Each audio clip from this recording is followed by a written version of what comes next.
number 1. If you've been listening, you know who it is. If you've been paying any attention, you know who it is.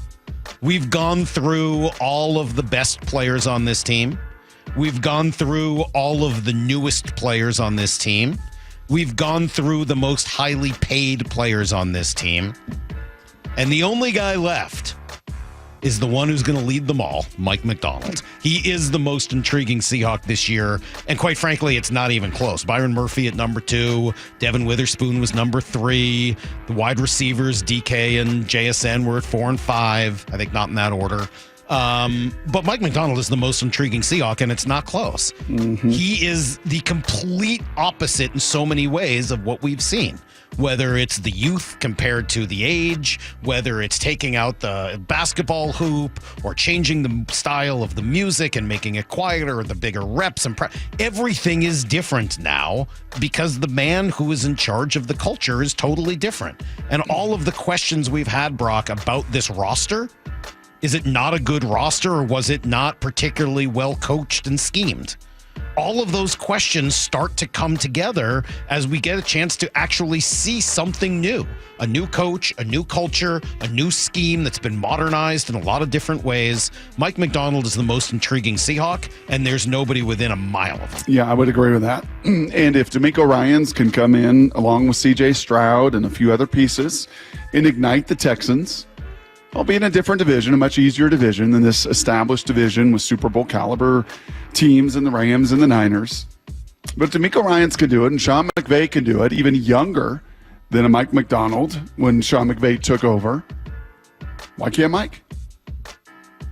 Well, why can't he come in here and do the same thing that those guys, like there's very clearly stories of young guys that just totally re-energized a place and to your point, brought an attention to detail and a scheme and all of it together and found success right away in the NFL. Certainly guys right on the other side of that too.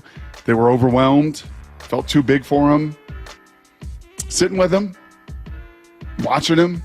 Maybe his initial press conference, I think he would tell you too, is like, whew, this is a lot. Mm-hmm. Maybe his first team meeting, he would tell you, whew, this is a lot.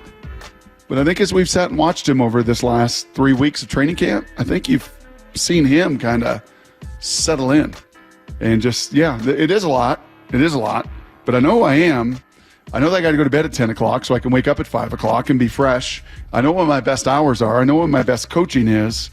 And he's doing his best to do what Pete did, and that's turn it over to that locker room. Well, and I think he knows who raised him, at least in the game of football, and that's the Harbaughs. And I think we've heard quite a bit of that come out as he's talking.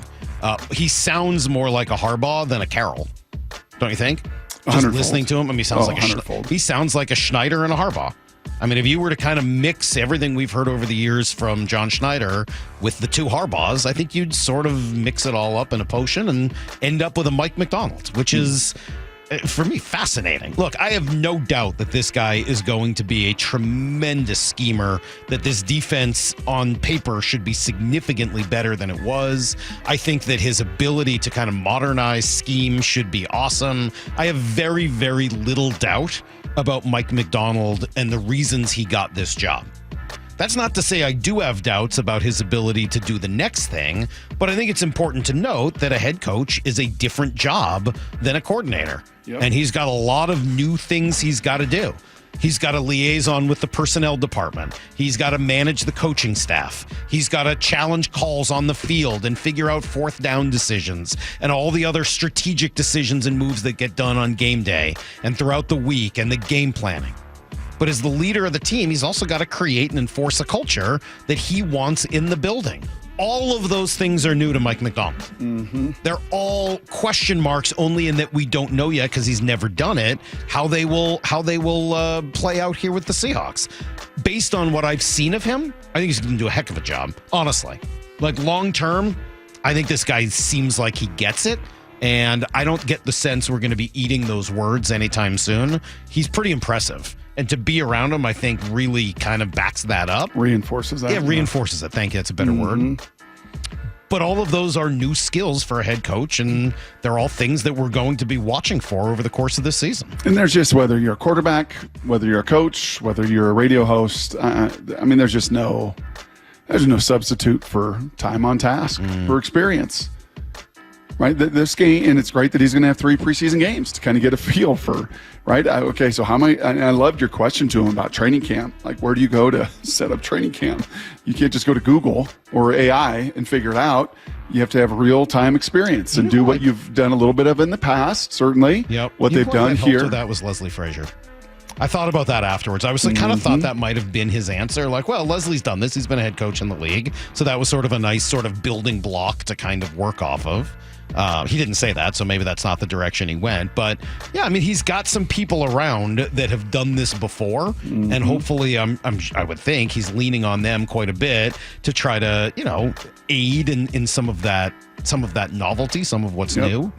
Yeah, it'll be cool for John Schneider, for the personnel department, for Eric Kennedy, for all the guys and gals that have been here, Salk, in this organization, right, that didn't leave with the previous regime, that stayed there. It'll be really cool as they fly down to LA today.